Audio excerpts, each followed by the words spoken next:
দোয়া করি আল্লাহ তাআলা তাওরাবিল্লাহকে এবং বাংলাদেশের সমস্ত দিনী শিক্ষা প্রতিষ্ঠানগুলোকে শুধু বাংলাদেশ নয় গোটা বিশ্বের জন্য মডেল প্রতিষ্ঠান হিসেবে কবুল আর মঞ্জুর করুন।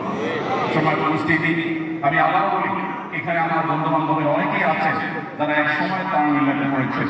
আমি সেই তথ্য অনেক পরে জানতে পেরেছি এবং অবাক হয়েছি যে যেখানে আমি সফল মানুষ দেখি, তাদের উল্লেখযোগ্য সংখ্যক মানুষ দেখি তাদের দোয়া তাওরাবিল্লাহকে গঠিত, তারা এখানে বেড়ে উঠেছে, এই ক্যাম্পাস থেকে তারা গড়ে উঠেছে। এই প্রেরণাকে সামনে রেখে আমরা যদি এগিয়ে যাই তাহলে নতুন বাংলাদেশে সাধারণ মানুষের মধ্যে যে একটা ধারণা তৈরি হয়েছিল যে হুজুররা শুধুমাত্র ওয়াজ করে, হুজুররা শুধুমাত্র কথা বলে, আমরা এই ধারণা বদলে দিতে পারি ইনশাআল্লাহ। আপনারা 2024-এর বন্যায় দেখেছেন সরকারি বেসরকারিভাবে যত উদ্যোগ নেওয়া হয়েছে, শুধু আস-সুন্নাহ ফাউন্ডেশন এককভাবে 164 কোটি টাকা ত্রাণ কার্যক্রম পরিচালনা করেছে। আপনারা দেখেছেন আমরা এক সময় অনুদান গ্রহণ করা বন্ধ করে দিয়েছি এবং কোথায় 2024-এর বন্যা, এখন 2026 আসতে চলেছে, অথচ এখনো 2024-এর বন্যার কার্যক্রম 5-7টি জেলাতে আমাদের পুরো দমে চলছে। 1500 ঘর নির্মাণ কাজ প্রায় শেষের দিকে, আরো 1500 ঘর নির্মাণ কাজ আমরা নতুন করে শুরু করেছি। সেবা খাতে আস-সুন্নাহ ফাউন্ডেশন যেরকম একটি নতুন উদাহরণ তৈরি করতে পেরেছে, আমি বিশ্বাস করি এখানে যারা অভিষ্ট আছেন অথবা যারা আজকে এখানে আসতে পারেননি এরকম অনেকেই আছেন, আপনারা যদি দাঁড়িয়ে যান, বিদেশি এজেন্ডার ধ্বজাধারীরা যারা বিভিন্নভাবে আমাদের তরুণদেরকে, আমাদের কিশোরদেরকে, আমাদের আগামী প্রজন্মকে বিভিন্ন বিষয়ে তারা চাপিয়ে দিতে চায়, আরোপ করতে চায়, তাদের সে সমস্ত ষড়যন্ত্রকে মোকাবেলা করতে হলে আমাদেরকে সামাজিক হতে হবে, সামাজিক কর্মকাণ্ডে নেতৃত্ব দিতে হবে, সমাজের প্রত্যেকটা স্তরে আমাদেরকে এগিয়ে যেতে হবে, উদাহরণ স্থাপন করতে হবে, দৃষ্টান্ত তৈরি করতে হবে।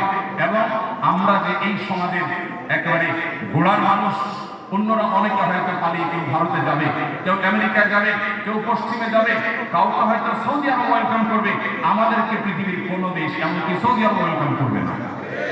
অতএব এই মাটি আমাদের, এই মাটিতে আমাদেরকে থাকতে হবে, এই মাটিকে ঘিরেই আমাদের স্বপ্ন এটা বেড়ে উঠতে হবে, গড়ে তুলতে হবে। আমার বিশ্বাস সেটি করবার মতো দক্ষতা, সেটি করবার মতো যোগ্যতা, সেরকম স্বপ্ন আপনাদের চোখে মুখে আছে।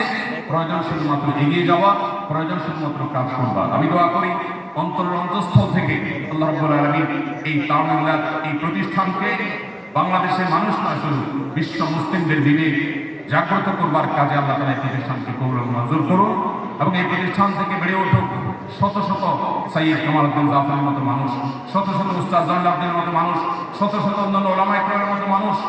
আজ বড় বেশি প্রয়োজন, বড় বেশি প্রয়োজন। চতুর্দিকে যে পরিমাণ চাহিদা, যে পরিমাণ ক্ষুধা, এটি মিটাবার মতো উপযুক্ত মানুষের আজ বড় অভাব।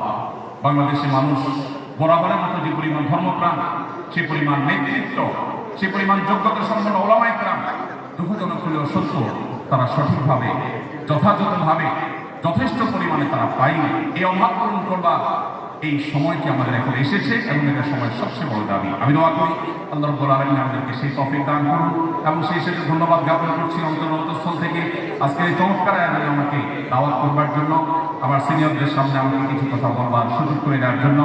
আল্লাহ তাআলা আমাদের সবাইকে দ্বীনের কান্ডারি হিসাবে, দ্বীনের গায়ী হিসাবে, সমাজ সংস্কারক হিসাবে, সমাজ সেবক হিসাবে, সমাজের সত্যিকার অর্থে ইমাম বা নেতৃত্ব দানকারী হিসাবে বহুমুখী যোগ্যতা অর্জন করবার তৌফিক দান করুন।